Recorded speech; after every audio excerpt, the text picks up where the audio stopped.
That was the lady in the sky saying reporting. Oh, okay. As I said, I have trouble hearing. It's Alex and the ghost. Okay.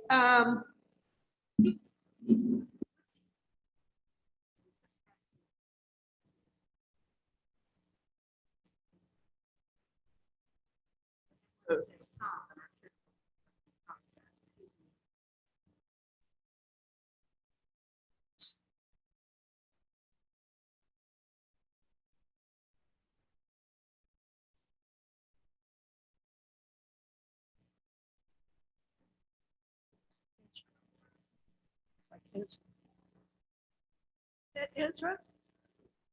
Hey, I'm Ann Vincent. Are you coming to the meeting? Yay, great. Here's an agenda. I remember seeing you.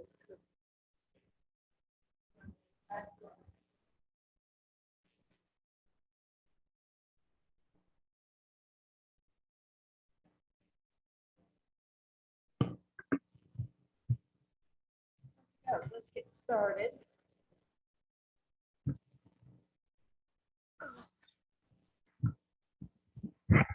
Promise to, okay, I'm on, okay. Okay, I'm going to officially call the meeting to order. And let's start with a quick moment of silence so we can all get our brains in the right place.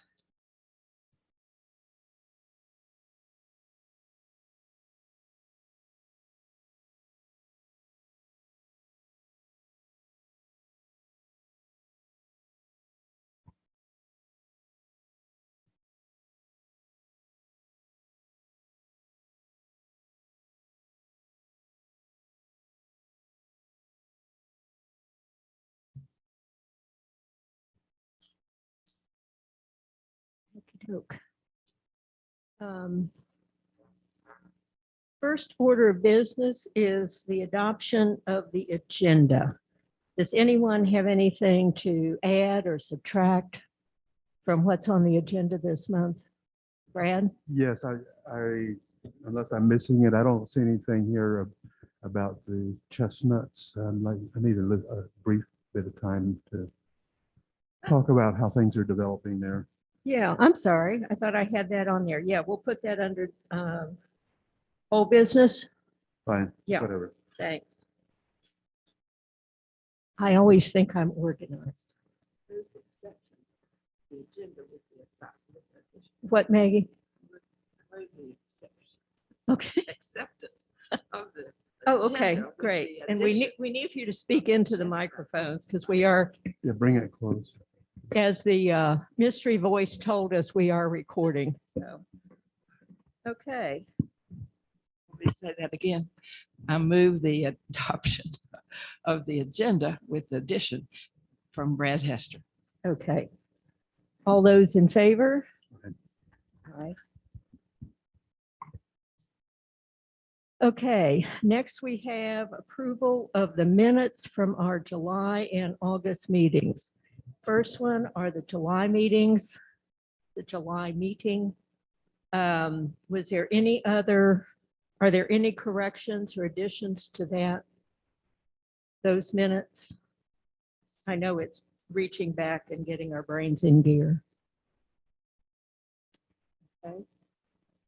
There being no corrections or additions, I'll entertain a motion to accept. It's been moved to accept the agendas, the minutes of the July 27th meeting as presented.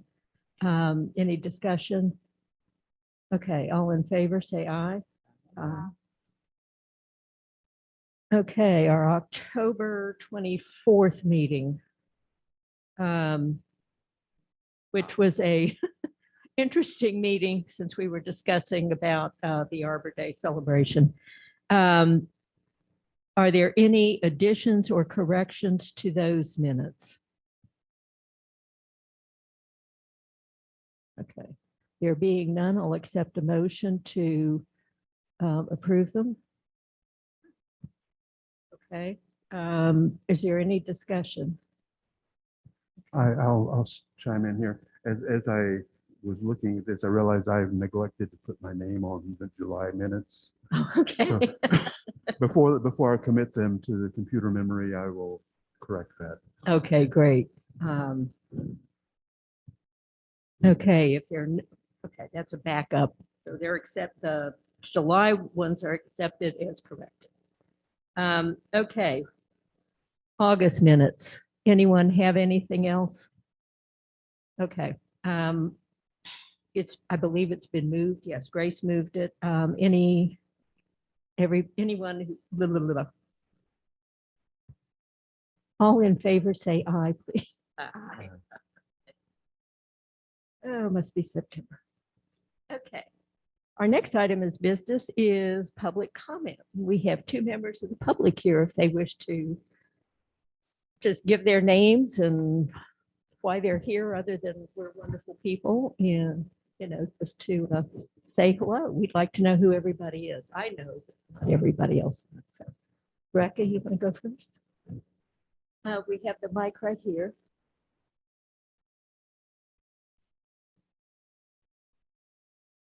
Hi, I am Rebecca Porter, and I am a new resident here as of about 2 months ago. So I'm just kind of learning the ropes of the city. I moved here as a child and never paid attention really to how life functions. So I'm just getting a feel for what it's like to see for being in action. Great. Great. Well, welcome. Welcome. She's also a scientist. She's one of Maggie's girls. Do you want to remain anonymous, Ezra? You want to come to the mic? Okay. Well, I'm going to tell them who you are. Okay. Let me make sure I've got your last name pronounced correct. This is Ezra Maley,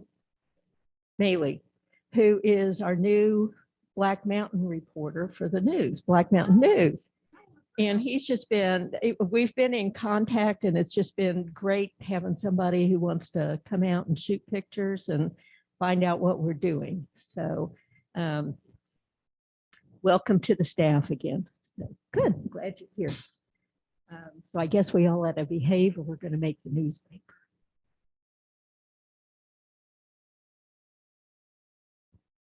Okay, great. Okay, next item are the reports. The Public Works Department, as I mentioned earlier, could not be here today because of one of their continuing education sessions. With COVID, it really kind of screwed up all the schedules. And Barry sent me, he didn't have anything to report, but I do have something else later on in the agenda. Alex, is there anything from the town we need to know about? I have no updates from the town. Thank you. Okay. And as usual, I do. I know in the Citizen Times over the last week, there was an article about the tree protection laws. This week, we talked about this. I mentioned this, I think, last spring when this was in the House, the State House. And so it is now moved to the Senate. I encourage everybody to read this. I think it's mainly to curtail clear treeing, just clear cutting by developers. But it does affect tree clearance on private property and what kind of public, what responsibilities for the town. I think basically we've all understood that the state says they want to take all that over to keep developers from clearing land. But I highly recommend you read the article and respond to our state representatives and senators. That's who we need to respond to right now and let them know how we feel about that. They want to make tree ordinances run by the state as opposed to the local entities. But there's a lot of little extra details in there, which is why I suggest you read this. It's from last Wednesday, September 22nd, and it is online. So you can go online and read it if you're not a subscriber to the paper. I remember when we talked about it before, my impression was that it was in the direction of limiting what towns could do in terms of limiting developers. Correct. Giving the developers a more free hand to do clear cutting and whatever. Yeah, And yeah, which would be a concern of mine anyway. yeah. And I Uh, think that's why it's important that we read through this and become a little more familiar with it. And respond. We need to respond to our state representatives and legislators and let them know how we feel. We have a different problem with development in this part of the state than they do in the central part of the state in the Piedmont and over on the beach area. So, but it would affect the whole state, not just those two areas. Yeah, Okay. The other couple of things, one of the things I discovered in the North Carolina Federation Wildlife Journal, for those of you who are members, you get this. And this was this year they did the 57th annual Governor's Conservation Achievement Awards. And one of the recipients was Jonathan Marshall, who's over at the North Carolina Arboretum, who worked with Land Care and the college to help set up the Echo Explore program that we have going underway. So I just thought it was great to share that information that he has received one of those awards. and specifically the award is what? Yeah, go ahead and pass that. Yeah, that'd be fine. I just Yeah. want to make notes about it. That'd be great. So I thought that was wonderful because he was out here and we had this wonderful award, not award ceremony, but introduction ceremony with the college and everybody. Pardon me? Turn over the page. There you go. He's the very top left. Yeah. Yeah, environmental educator. Yeah. And working on getting the environmental education out to children in public schools and working with groups like Mom Treat and with the Land Care Committee to get all of to spread the news. The other bit of information I received, and I know some of our staff people received this. Nancy Midget sent me the information from the Firewise folks, from the National Firewise people. They have a wildfire mitigation cost share assistance program for the Buncombe, Madison, Henderson, McDowell, Polk, Transylvania, Cleveland, and Rutherford counties. And basically, the organization they're working with can give 40% reimbursement for mitigation work that's either hired out or costs of equipment rental to reduce wildfire risks within 100 feet of your home. And HOAs and community groups are eligible to apply. Nancy double checked and the town of Montreat falls under that category because of the way the town is set up. I can send this on to anybody. I'm hoping that Barry and the town can discuss it, figure out if this is at all possible. It's still going to mean an outlay of dollars, but they can get reimbursed for 40% of it. So, and here's the information right here. Do you know if perhaps the Cottagers Association could also, as a homeowners association? They might be able to. I would talk more with Nancy about it because she's the one who's our main connection with the Firewise people, and with Jen Haas, who I think is our local person, our contact person with them. I'd like to have a copy of that then. And I'll email that to everybody so you can Thank see you. what it is and go from there.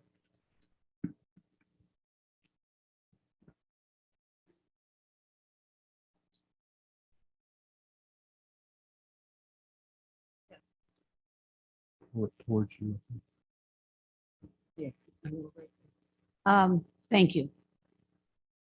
Is this how you would communicate to Barry? You must meet with them quite often and talk about some things, but this is how you'll pass it to them or through Alex? Is that the procedure when we have things from, Nancy sent this to, she called me and Yeah. we talked about it. And I said, go ahead and send this to Alex and to our public works people, good, because they're the ones who would be the ones responsible for the town. But I'm mainly just letting people know we have it and we can Excellent. consider it and either do a push. I know there's going to be an initial outlay of dollars that would then just be reimbursed. So so it's really Nancy's job to consider, continue the communication and get the replies from them, or is it from the tree board or both? no, this is just a point of interest. This is an FYI item. Mainly it'd be between Nancy and the town. And it's a very simple application. It's a simple application there. And it's just, we might be able to do it, we might not, but it's an opportunity.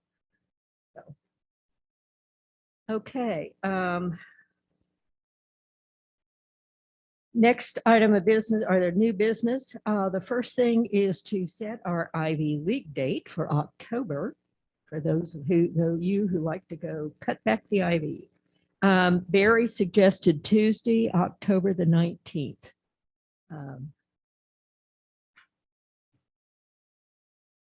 So I'll get that on my calendar and get the information out to all of the members of that group. And it's open to anybody who wants to join in at any time. We understand about allergies to poison ivy. And we always make sure we have bug spray and water and all sorts of stuff for folks. I have a question concerning the ivy. Uh-huh. Is there a town policy to ever do spraying? Because there are, recommendations from the wonderful people from Mountain True who said that's the most effective and it's safe stuff. Yeah, There's a lot of labor going into yeah. those days, and I don't think I've ever seen any spraying, or if there is, when can the town spray? Yeah, and I think. I know they mow and. Yeah, I think at this moment, and Alex can correct me, well, you may know the final answer, but according to Daniel, because we talked about this on our last Ivy League outing, is the town does not have insecticide training. They do not have permit yet to be able to spray insecticides, but they're working on getting that certification. And once they get that, then they can start doing some more spraying because we're talking public property. We're talking a legal municipality in the state of North Carolina. So we have to follow the town regulations by that. So, Well, then, I know that they used to be certified and they would spray kudzu, but the pesticides, the insecticides, no, the pesticides made the staff sick. And so that was one of the reasons that the certification lapsed. So it was,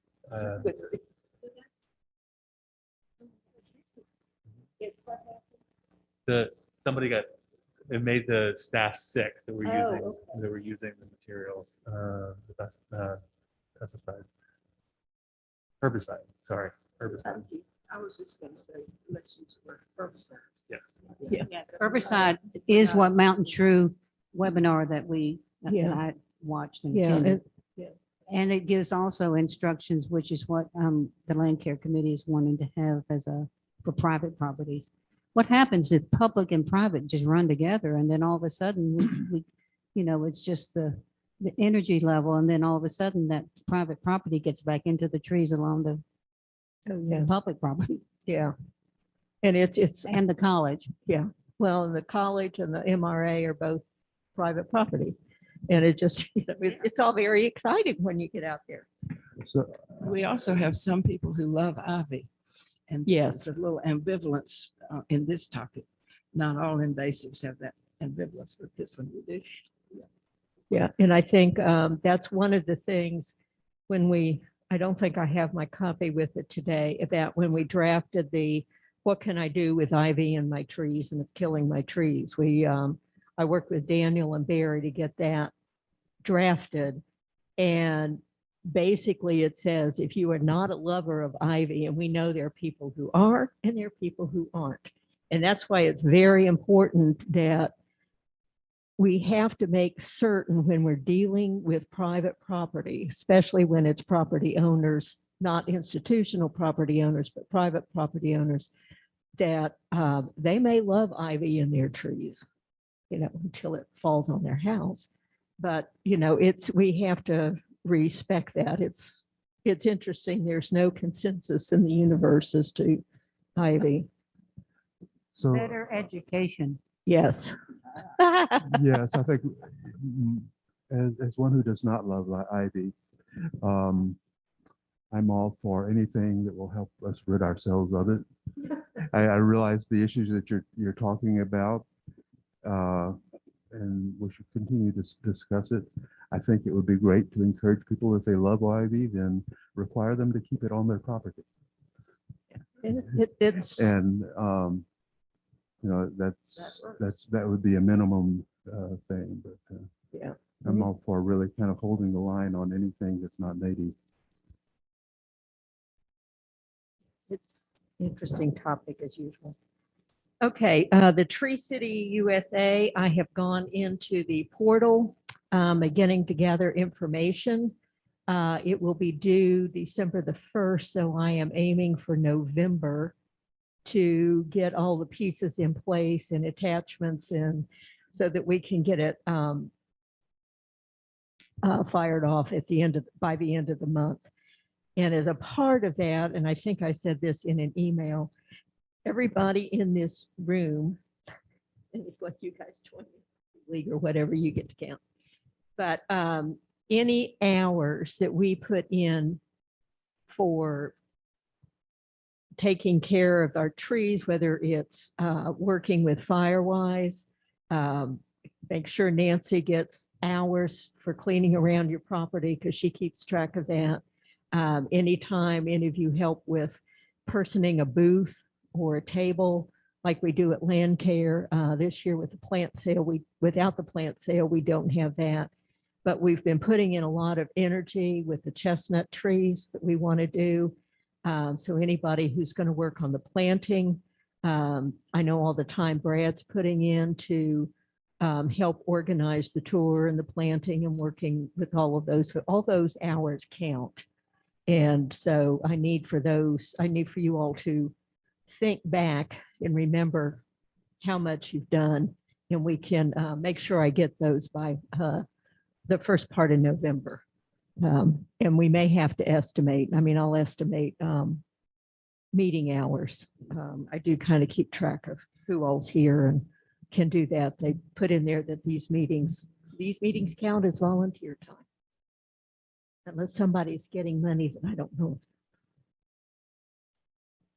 Also is one of the things I want to begin getting preliminary dollars to get the trees inventoried in town. I know we talked about this last year. The beginning of the year is when some of the grant application seasons open.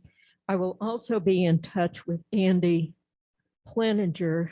He and I had a conversation late summer, I think it was, about he is investigating working, see if he can get some dollars for the Forest Service to help small communities get tree inventories done. But in the meantime, can we get up with some of the arborists around? I've got some other information for you. It's one of those things we talked about last winter. Getting quotes. Yeah, I'm sorry. Yeah. So we can at least see what kind of dollars are going to be involved in it. And this is basically a hazardous tree inventory, which we've done in the past with volunteer help. But I'd love to be able to get grant dollars to help with some of the continuing ed for our public works department, especially their track training, which is not an inexpensive item. So, but just to put that on everybody's stovetop, because we need to start thinking about that with the dates coming up in January. Do you go So- back to the same grant? Pardon me? source? What is the source of for the grant? Um, Where do you go? We'll probably start investigating with the urban and community forestry grant folks again. And anybody, if anybody else has other grants, that'll be super. I mean, we've talked about searching other organizations that would be able to help provide dollars, not just for inventory, but also for educational opportunities for the staff, this sort of thing. We have to help with the budget and stuff as much as we can in there. So, you know, and it's like Nancy said, this mitigation grant, we could possibly, you know, that would count. I don't know. I don't know how that would work, if it's going to fit into the plan or not, but it's out there and available. Do you have anything else? I was working on a question or two. Let me think. So it seems to me that are we talking about the project as a whole, like what we want in the end run when we're done? Do we want to be working at that level, or are we talking about the next segment of trees? And if so, I think we need to be clear about what it is that we're asking people to bid on. And I'm not clear on that myself at the moment. I think we decided we needed an entire assessment of the trees in the town rights of way. And the last plan we had was to work over a 2-year period, to hire somebody to come in over a 2-year period and work in the 6 water meter reading zones. That was already established by Public Works, and just go through the roadways in those parts of the town and check the trees for hazardous, whether they need to be come down, whether they need to be pruned, whether they're fine or whatever. We have all the supplies to be able to mark, but we need to be able to do something more thorough than what we were able to do in the last couple of years. So, and it needs to be, if we can do it all at once, it's going to save us in the long run. So when you're- we'd be looking at all at once, but we'd also perhaps want to It- break it down by zones. And I think what Barry and I discussed, I think I talked about with Alex also, is it would be, we could see what kind of quote it would be to have it all done at once. And if it's just cost prohibitive, because if we get grant dollars, we also have to match the grant dollars with volunteer hours, which normally is not a hard thing to do in this town, but they do have to apply to the purpose of the grant. And so it's not, we just can't use our regular meetings or, you know, we talk with these people. It has to apply to that grant. These are a lot of the details that need to be investigated. But I think before we find out from Andy, I got a feeling he did not have complete knowledge yet about being able to get the funding for the Forest Service to be able to help us, that this is a plan B. And I think we need to be ready for that. And we need to be able to give him a figure as to how much it would cost us if we hired local arborist companies to come in and take care of it. I'd love if they could do it in 2 years. We were going to get 2 quotes, one for 1 year and one for 2 years, to be able to do 3 zones 1 year, 3 zones the next year, as opposed to doing all of it. But if you get somebody coming in, they can take care of it in about a week, as opposed to we have to, you know, getting the volunteers in, and like we did, spread over about 3 months. So that helps. Yeah, Yeah. so it would be, structurally, they could, then we would be asking for estimates or plan that they would do for the entire project, but with sub items for 1 year, the next year, maybe Yeah. even by zone, Yeah, something like that. yeah. Gives us flexibility and we wouldn't have to ask. them Yeah, to and try there's everything. parts of this puzzle. I know when we originally investigated this, I forget how many years ago now. A couple of the companies said, well, they could draft a management plan for us. And we said, no, we can do that. That we had decided that was going to be one of the tasks for the tree board. So there's parts that, of course, the tree companies are happy to offer to do. But the main thing we need is somebody to come in and just expertly do a hazardous tree inventory on a fairly basic level. I think, with not every single tree, but I think we went with 12 inches or more in diameter. Yeah. So, and just to make sure there's nothing that's going to fall on a car as it drives by, or a person, or fall on a house. That sort of thing. So it's just to get that process going again. Speaking of hazardous trees, the town identifies, because you can see it, you know what a dead tree looks like. A dead tree, we can know what a dead tree looks like. And if you see a dead tree, which is in the right of way, is that already been reported? Like there is one on Graybeard Trail as you're coming up to where they did the beautiful repairs and fencing, and directly across, it could be above that brick stone wall. It's a gigantic tree. Yeah. And I know that when we had several, storms and water drenching down 3 or 4 or 5 years ago, the one that fell over on Graybeard Trail, no one could get out. Yeah. From West Virginia Yeah, down. some of the issues you run into though is whose property is it on? How far back is the right of way again? 15 feet? For public 10 to works? 15, I It's- think it is. Yeah.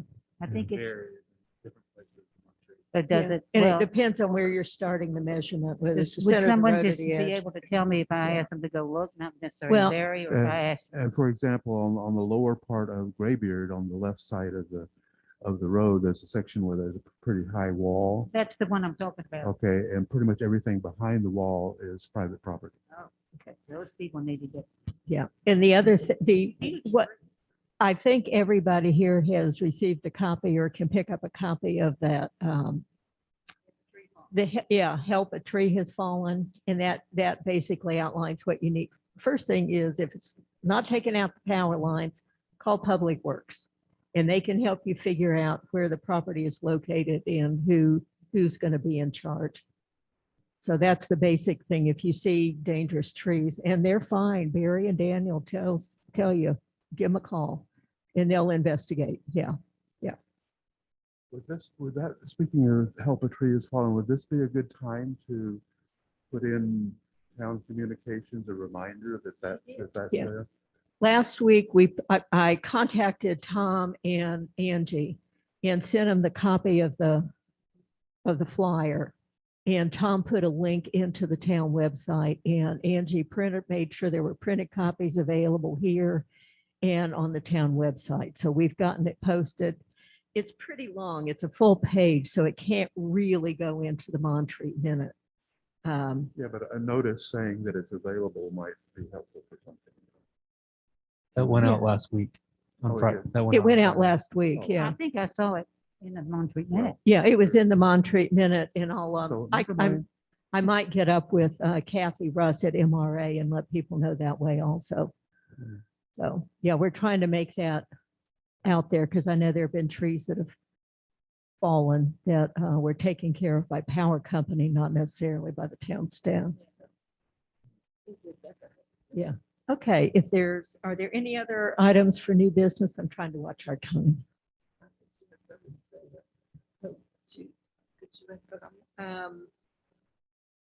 Can I bring you in after old business? And then you can respond. Yeah, if you don't mind. Thanks.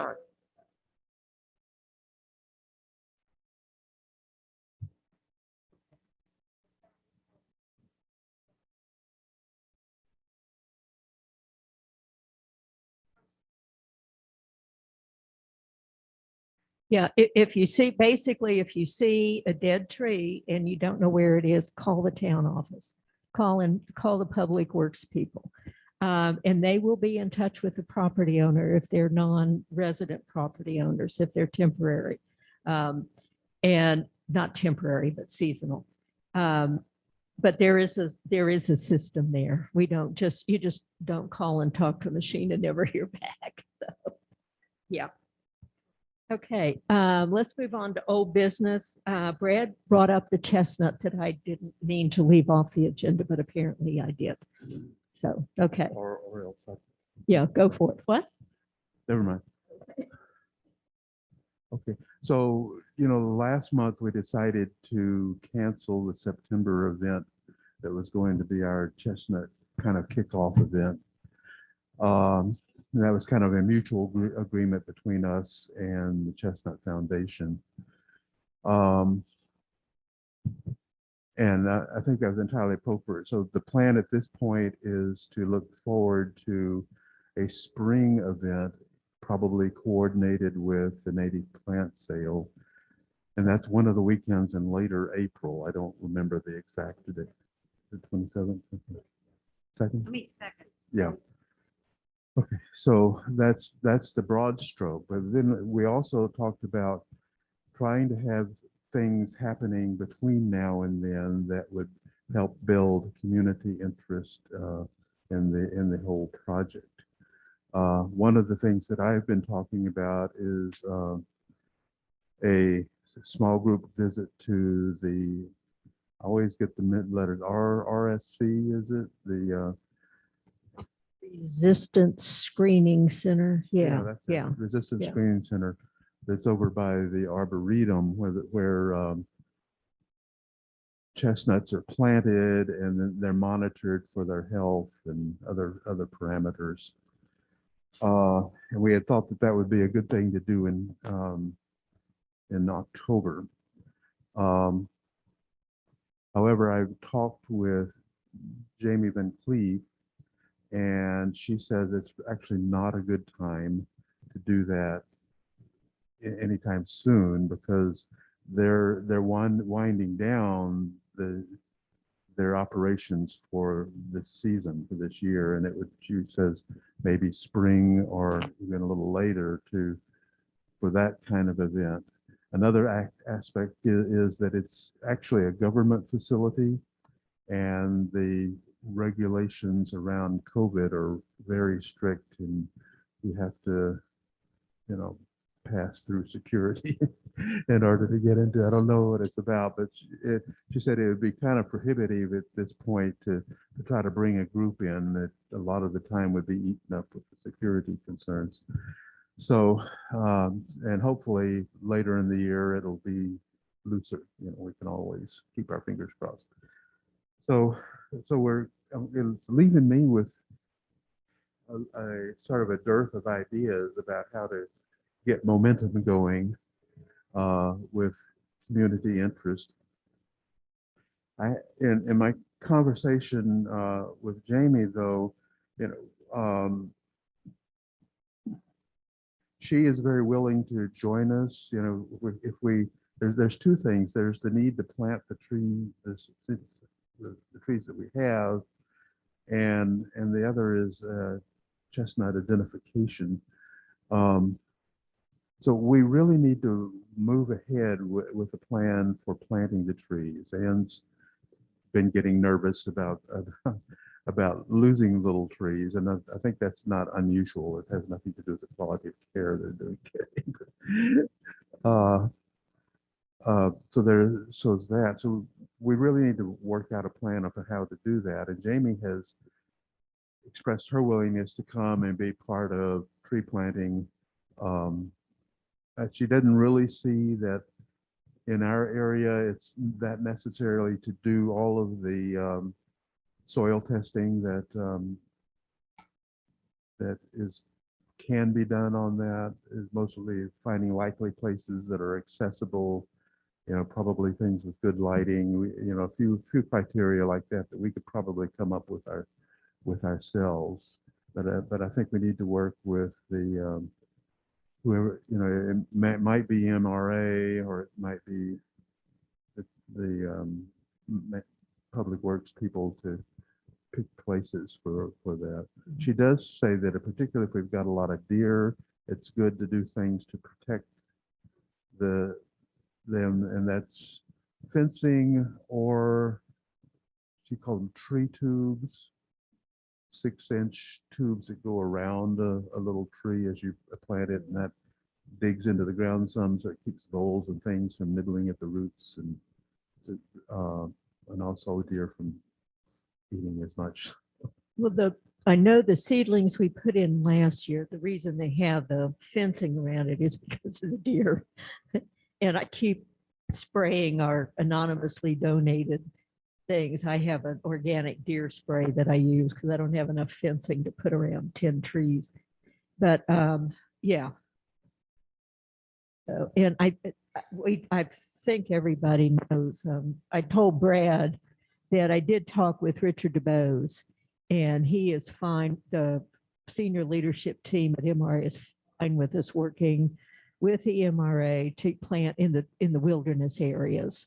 So we can go ahead with that with Jason. Nance would be the best person to contact there. I'm not sure about John Quincy, but you might want to check with John as head of maintenance for MRA. Another idea might be Josh from the Yeah, college. and working with the college. Yeah, Because he- Dottie and Josh at the college are both aware. And he has a fig business where he plants big trees in his own home. And so he knows a lot about. Yeah. So get up with Josh Holbrook and Dottie, not so much, but she's the one who knows where all the current trees are located down the campus. So they're the people to touch base with for the college. And they're happy to have projects for the students. They love having projects for the students. Okay, so you're suggesting that I go ahead and speak to these people and see what Definitely, we can get going? Definitely. They know about it. Yeah. All right. So, So, have something clear to do. That's been my problem. I feel like I'm had a dearth of viable ideas.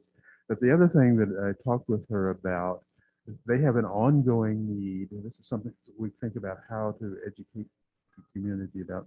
They have an ongoing need to find germplasm, to find in the wild trees that can be studied, and so part of their larger project is to find the diversity of the chestnuts, of the Native American chestnuts. There a lot of them are not dead; they just don't ever get very far because of the blight. But to find them, particularly if they've gotten big enough to produce some seed and such, then they can work with that in terms of isolating particular varieties, I guess you'd say, and then they're very close, I think, to using a genetic approach to resistance that they're finding this can be very successful. The modifications that come with that only affect the way the plant responds to the threat from the fungus. So it's very, very limited, and seems to be, and so to get that capability into the native trees, to the native strains, with all the diversity that exists here, is part of what they're trying to do. It could be an exciting thing to do. So she's suggesting then that that a good thing that we could do would be get people walking around trails and wherever in Montreat to find little trees. She said she was up in I think it was Burnsville a week ago and found dozens of little trees. So if you know what to look like, so I'm thinking about organizing some sort of educational thing that might help people learn how to identify the chestnuts, and then get people walking out, and we can develop a report form. You need to know exactly where the tree is, and maybe we would want to have some way of, putting a little flag on a tree to identify that it's already been found, and we can monitor them individually by GPS or something. So That'd be great. Yeah, I'm all for it. Go for it, Brad. Yeah. it And you seems to might be want to like, talk with some of the hikers in the area. And I know there are some groups in Black Mountain I don't know how many of those would be interested in doing, and I know there's a botany group. Mhm. Joe Standard, I think, is president of it Yeah. right now, but you could talk to him and see if there's any interest there with that group trying to identify. It's not just Montreat. Have we Yeah. protected the one up on Shenandoah? Oh, the one on Eastminster? Yeah, I Oh. talked, yeah, it's up on Eastminster. Has that been tagged or? I don't know if We it's, know about it. I don't know if it's been reported to the it's, foundation. it's been reported. And the ones, there's fruit on one of the trees down on the Black Mountain campus of those college. Dottie and I found it and took pictures, and we've been sending it to the Chestnut Foundation so they can get that in their report and their list that they do. But we're trying to keep track of that. Our public works people are keeping track of the one on Eastminster and trying to make sure that it's highly stressed. And it was very late leafing out this year, because that's why we thought it was dead when we did when WLOS came and did the report. So, but it's not. What season is best to identify? I would think it'd be one where the leaf is out. Yeah. Yeah, that's Yeah. the thing. We're going to be losing the leaves before too long. So Yeah. I'm not sure how far we can get during the winter months. Probably things are dormant, but this would be an ongoing project Yeah. that Doesn't Jason have some trail monitor people too? I don't know, I but think he does it. I mean, Every certainly the report. rangers during the summer might be able to do that. That'd be cool. So that's kind of where it stands. But if anybody has any bright ideas about things that would bring groups either in person or as a Zoom type thing that we could use for educational to get people in the community more aware of what we're trying to do, let us know. Great. Just like the Mountain True has all those webinars and they're seasonal, they're monthly, and there are groups all over that have these meetings. And I would think the Chestnut Foundation, The Chestnut Foundation Webinars. has a thing called Chestnut Chats. yeah. And if you go to the foundation website, you find a link for the chats. They've been going on for quite a while now, and Well, anywhere, Uh, even in Maine, if we saw, knowing what people do with them. these chats are open for anybody in the country. And there's usually actually a pretty large group of people, a lot of whom are pretty scientifically oriented, who sit in on these things, and there's some good discussions, and they talk about how to identify good sites for planting. They talk about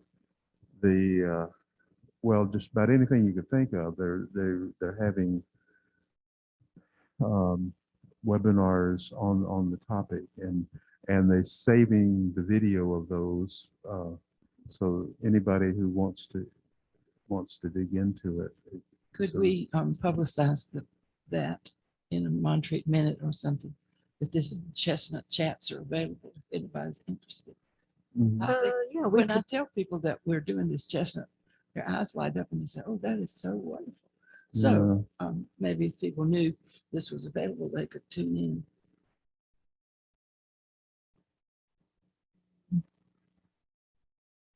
just So to tag on to this might help you.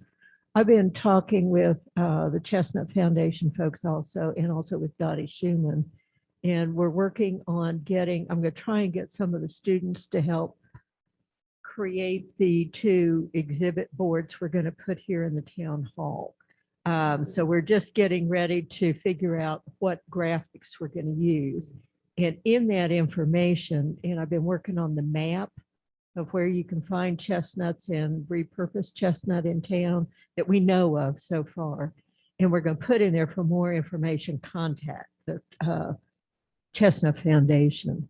But that's, I think when I get the notices about the chestnut chats, I try to get those out to everybody. And when I send them, share them with somebody you know. And just, if you're able to tune in and attend the chat, then great, let us know and you can report it at the next meeting.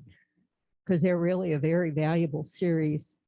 And they have all sorts of stuff that they put in their magazine as well too, so. The last chat was about identifying chestnut wood and distinguishing between American chestnut and Chinese chestnut and the different varieties, European and Yeah, they have some really interesting programs. So, yeah. Anything more on our chestnuts? I know we're coming close I to think our that's hour. gone on for long enough. Okay. Anything else? You're okay? Yeah. Okay. Great. We got lots of thinking. And like I said, I'm working on the panels and I'm trying to figure out how to get the students involved in that because that'd be wonderful to be able to get them working on that with us. I know we've talked about doing the memorial tree policy. I've been in touch with the Hodges and we're going to dedicate one of the little chestnuts we planted last year to their son. And I said, you know, it sounded terrible to say, don't tell anybody we're doing this. But I said, we just don't have room right now. There's not a lot of land to be able to plant trees. And we're trying to work on getting that.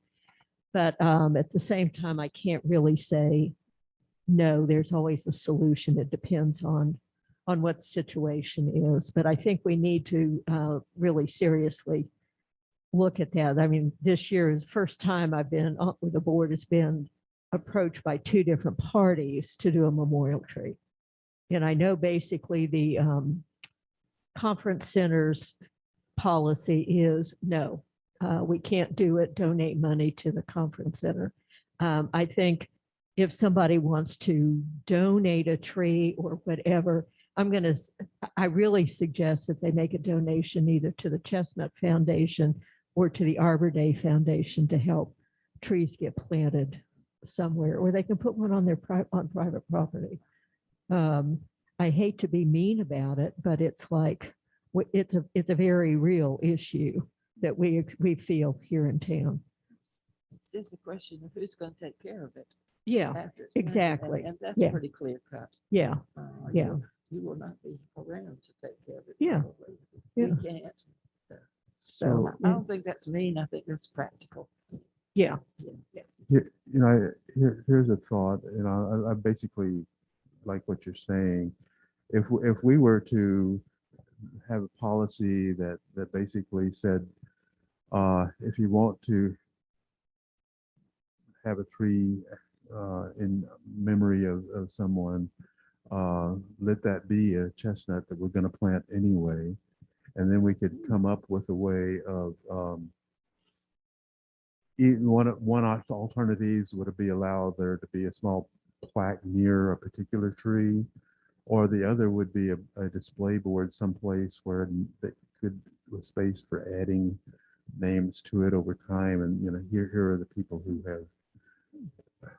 yeah. I think that was we thought about doing that with the Hodges, and they were good with that.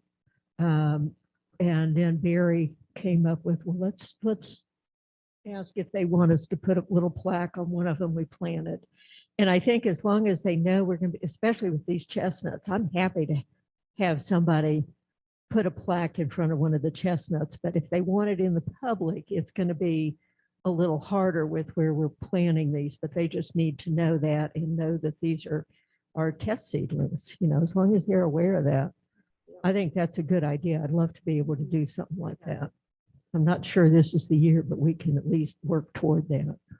So, Trixie, you had something? Well, one thing that I think presents this, the public wanting to do it is that you see in Pratt Park, a beautiful tree with the flag in the ground. And so they think that this is something that they can always do, and they get that idea. This is just coming off the top of my head, but I know with Martha Campbell, I don't know if when she was serving as a council member or if she was when she was land care or whatever, but there is the property town owns. You go in on the left side and you go around the gate. Is that not the property of the town, or is that the MRA sold it back to the town, or the town? Sitting right now? No. It's go through the gate and over there.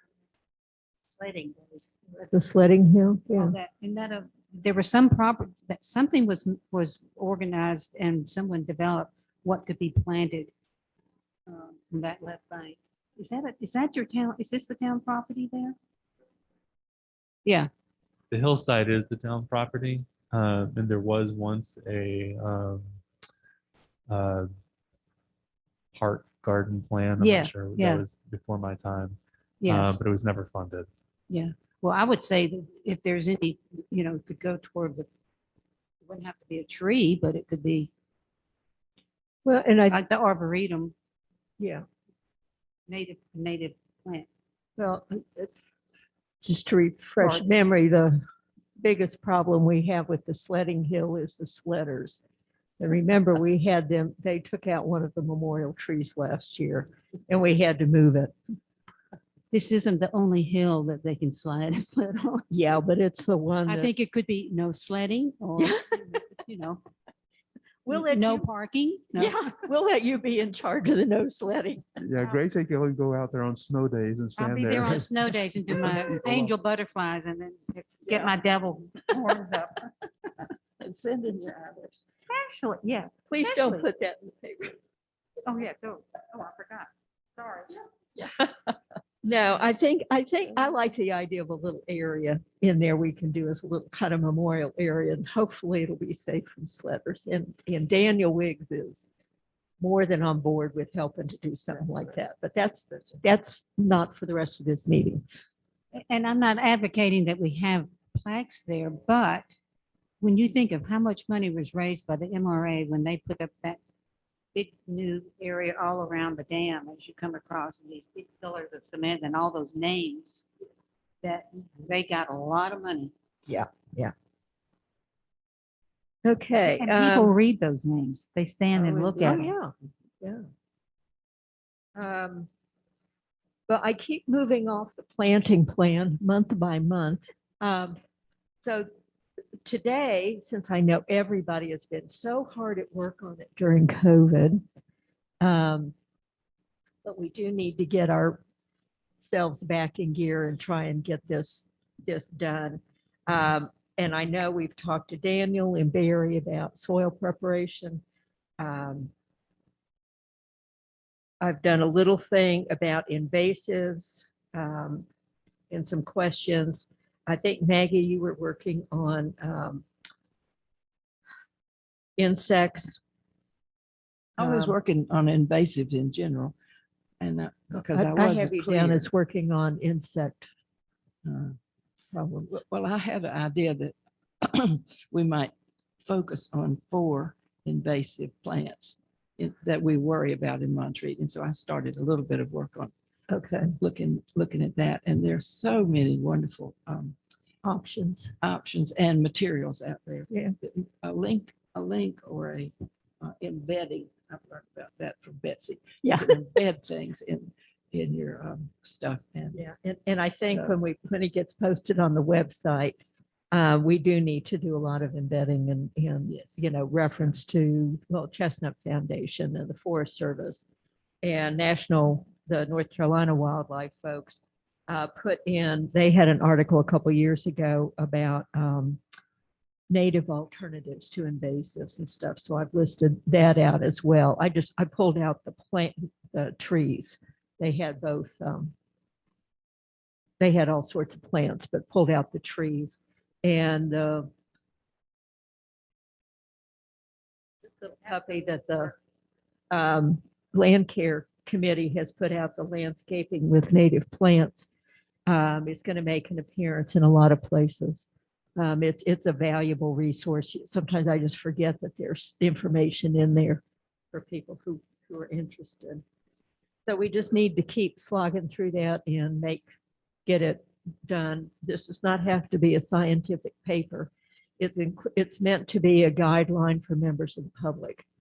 If they're going to be doing some planting of trees and this sort of thing in the community. So we're So- going to do references to other parts of the plan as well. Excuse me, Brad. So it's been put off a few times now with COVID and everything like that. And I have to confess that I've kind of lost track of what it is exactly we're trying to do. And do we have a suggested outline of what would go into a plan? Because, some of these things we're mentioning are not necessarily about how to plant a tree. We need to have it somewhere in our management plan, but I'm not sure, we have to be clear about what this particular piece of the overall project Yeah. is. And what I'll do is I'll resend the planting plan outline that we came up with last fall or whenever it was. Yeah. And talking couple. about that, because we also want to reference all the zoning regulations and this sort of thing. And I've talked to Alice, is going to work with Alex on that and make sure we get all those covered and cross-referenced. And looking through what's currently in the tree management plan or the tree management guide would be a big help. I mean, we're not reinventing the wheel here. We're just adding another piece to it. So, Let's plan on doing that. If you could send, I guess, again, I may have it, but I don't remember the outline. yeah, I could take that and compare it to the guide Yeah. and see if there's stuff that's already in the guide that doesn't necessarily have to be in the plan. and there's some things we thought might need to be put in there that we're finding, well, probably not, or maybe this needs to be put in instead. So we know it's very fluid at the moment. Okay. So, yeah, so Yeah, I'll make but sure. I've started writing a few times and realized that when I'm writing, I'm trying to do what I'm saying in context of Yeah. everything that I think are going to be there. And if I don't know that, it makes it hard to know what I should be focusing on. So, And if you need to go back to the tree management guide and you do not have a hard, there may be still a couple, there's still some hard copies here. Yeah. And it's, you can pick that up for your library, or you can go to the website, the town website. It's posted on the website. So just to give you an review, pardon me? you can print it off from the website as well. if you need to, Yes. yeah. Okay, and I think there may even be a couple of flash drives left. If you don't want a hard copy, I think we've got it on flash drive and we can always put it on another one. I can't remember. But I do know there's one or two copies of the hard copies of the guide itself, the latest version that we did a couple years ago. Okay, is there anything? Oh, wrong month. There we go, sorry. Does anybody have anything else that they want to bring before the board? Are there any other, do you guys have anything else you want to ask or add? Comments? That's okay. Continuing what I was mentioning before, so brand Could you new- step a little closer to the Yeah. microphone? Yeah. Sorry. So where would I go about finding out things about like the fire hazards, like past bulletins you might have put out about, trees to plant? Just, is there like a sort of a resource spot where I can sort of get filled in on, things I ought to know about? And we're working on some of those resources right now, but The Land Care Wow. Committee has an enormous number of resources and information I can get to you. One of the interesting, responding to your question is, we are sort of the orphans of Montreat as far as a resource room or a place to have information. And we're working on that. It was one of the very beginning goals of the beginning of Land Care in 2006, is to have an environmental resource room within the campus of the college or some building. And number two, there is, most importantly, brochures that I can give you that we're trying to get in a folder for new residents. Gardening in Montreat, what the native plants and the size, and that particular one is probably one of the best. If you have not seen that one. I would have to look at it. Yeah, yeah, I would be happy to get up a packet for you. That. So Grace is the chair of the Land Care Committee, which meets monthly also on what, Wednesday? Say that again? When does the Land Care Committee meet? Oh, we have one the first Wednesday of every month, and our next one would be a week from tomorrow, which is the 6th.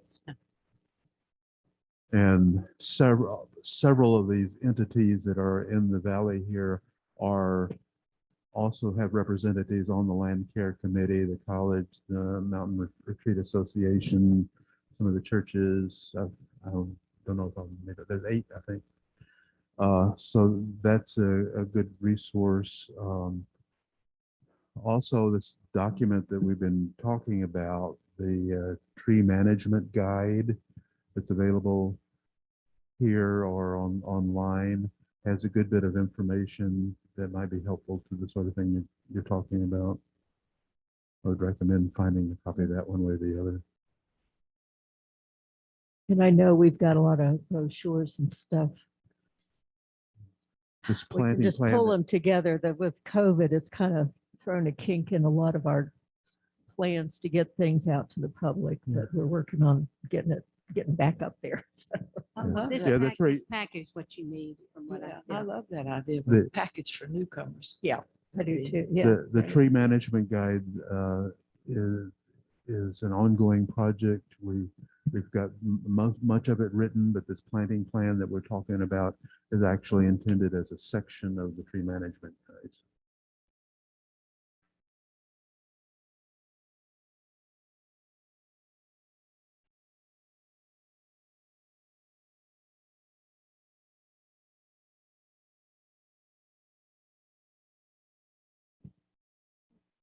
Okay, I'm just looking at the clock, I'm the one that talks the most, but I'm also the clock watcher.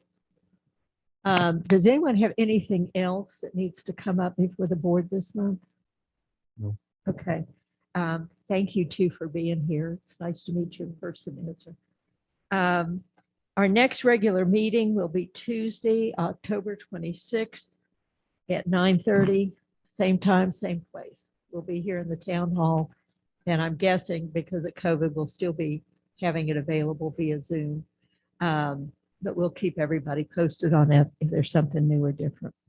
And if there's nothing else, I will entertain. Just a date correction, I'm sorry.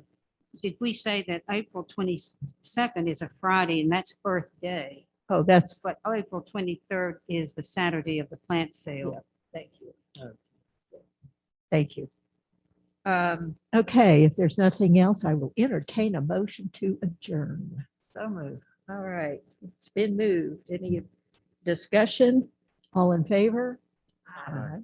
All opposed?